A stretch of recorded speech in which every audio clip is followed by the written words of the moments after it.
Now I would like to introduce to you Heather Hamilton. Many of you in this room already know who Heather is, so please give Heather a warm welcome. Before I tell you her Twitter name, though, her Twitter name is, she's not this TJ's mommy, okay? She's TJ's mommy, but not the TJ that we just met. So come on up, Heather.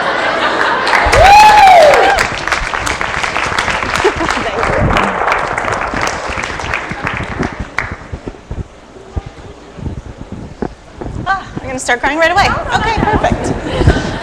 Yes, TJZ is actually, it's not TJ's. I have 3 beautiful boys, and today I'm going to talk to you about one of them.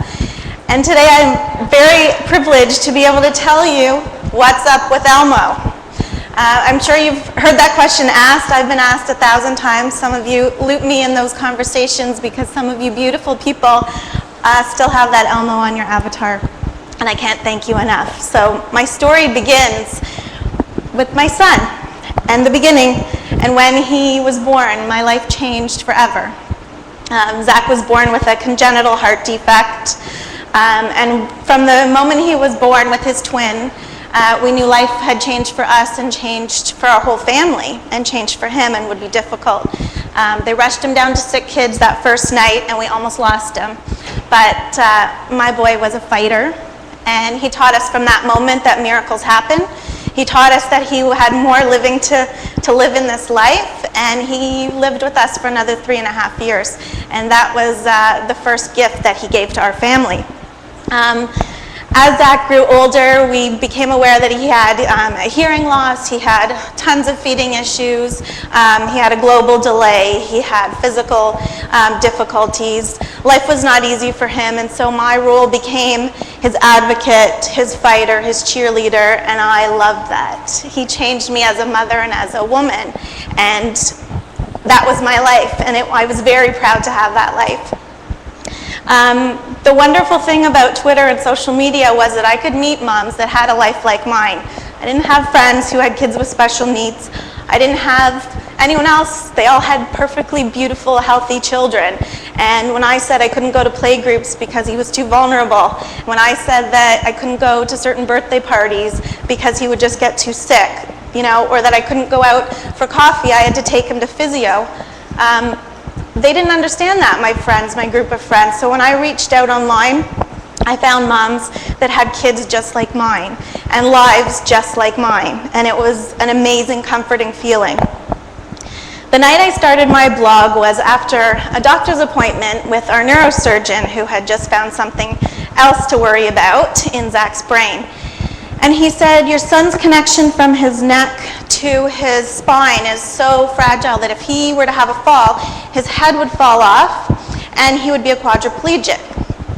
I not only started to have a lot of glasses of wine that day, but drinking started a lot earlier that day.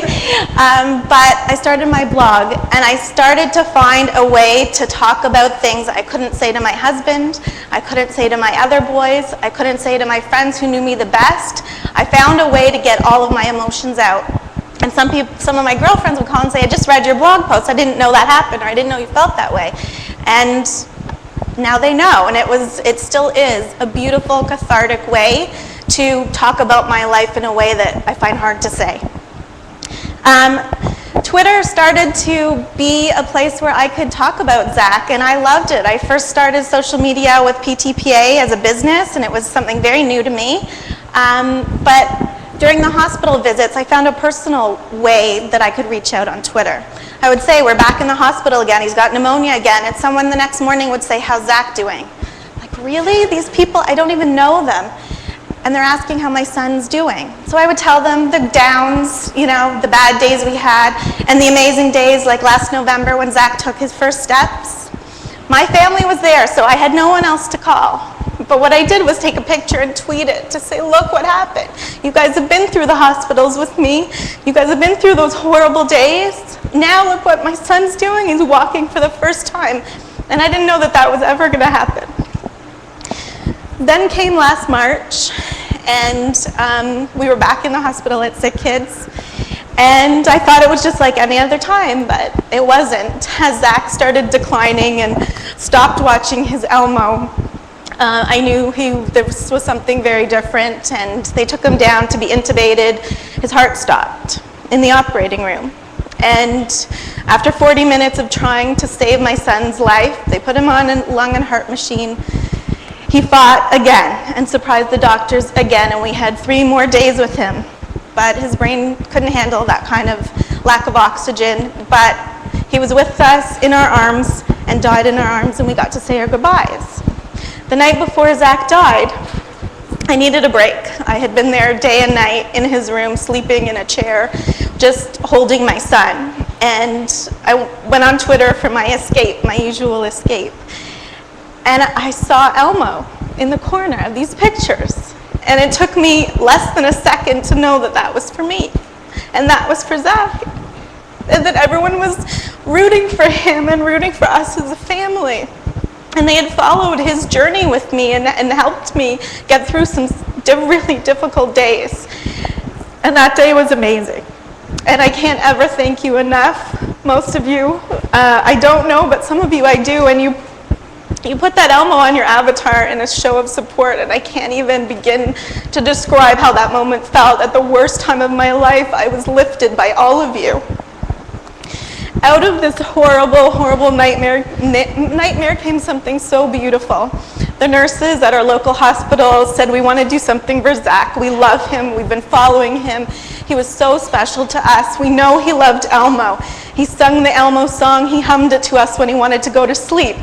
In the hospital when he was sick, I would hold him and hum, na na na na na na na na, and he would love it, and he would just calm down immediately. Everywhere we went, Elmo came with us, and it became a comfort to him, and everyone knew that that was his special thing, so of course we had to do an Elmo room for him. So they said, we want to do this, it's $25,000, and I said, okay, what if we don't do Elmo? What if we don't put his name on the plaque? Like, that's cool. So I'm like, how am I going to do this? My son literally had died last week. But I got out of bed, and I started to raise money. And I lived with Zach with me every single day. I got to talk about him. I got to tell people his story. I got to write about it. I had local newspapers talking about it, about, you know, my amazing little boy who has touched so many people and inspired me, and now I know inspired some other people too, which is beautiful and a mother's best pride. So where did I go? I went to Twitter to say, help, how do I raise this money? And women were saying, you know, I have a small business. Let me make a stuffed animal for your Zachy. Let me make a water bottle and we'll raise money. Let me do some photography sessions and give you 10%. You know, they've given me prizes. I have toys in my basement for when the room opens. I have people ready to paint murals.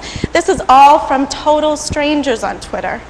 Total strangers who are my dearest friends. I had 4 beautiful women do a Twitter party and an online auction. And one weekend in April, we raised over $4,500 just from Twitter and from my connections on Twitter and my friends. That was pretty amazing, and I'm still honored for that. One night I was at a wedding, and I start seeing all these messages to me, and they said, TJZ, Mummy, you have to go talk to Being Elmo Film. And you have to go see the film. Kevin Clash, who is the puppeteer, is in town. He's got to know about Zach. He's got to know about you. I'm like, oh my God, what's happening? This is the day before Mother's Day. And I get online. CBC News wanted to interview me on Mother's Day. And all during that week, I had prayed to Zach to say, give me a sign for Mother's Day, because this is going to be one crappy day for me. Do something big. And I had asked him to turn on the TV. Because what he liked to do was run back and forth and turn on the TVs. And instead, he put me on TV. And I got to talk about him on TV. And I got to have Elmo. And now Kevin Clash. I have not met, but he knows that Zach was his biggest fan. They talked to me at Sesame Workshop. They called me and said, Kevin wants to do something. He's asked me to reach out to you. It has blown my mind. Sesame Place has had a special meet and greet. I got to meet Elmo and we took pictures with Zach's picture there. I have been fulfilling all of Zach's dreams and wishes with the help of all of you and with the help of Twitter and my amazing friends who have made these connections happen for me. My beautiful boys at home still miss their brother a lot, and we still miss him a lot.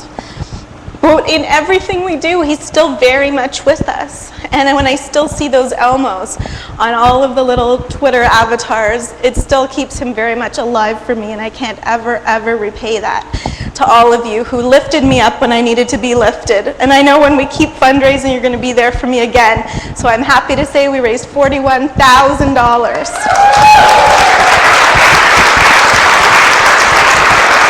And lemonade.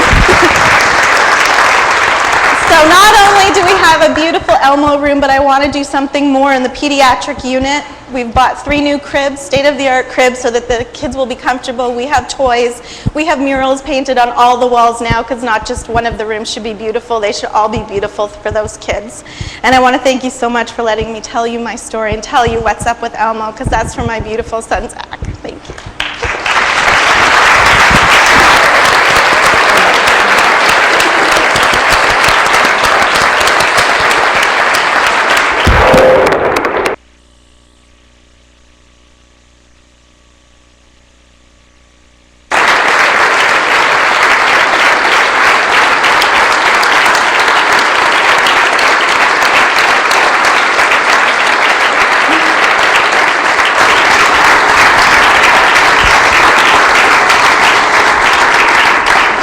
You know what? What does it say?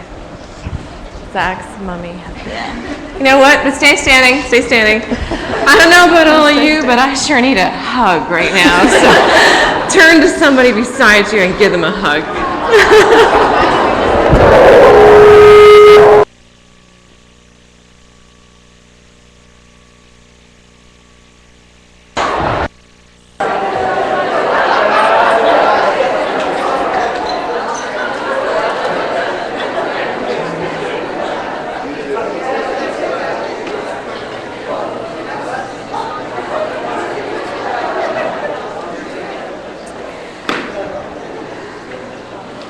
To say thank you to Heather for sharing her story, like that seems like such a feeble word to say, but I know that we all are very thankful she shared that story with us today.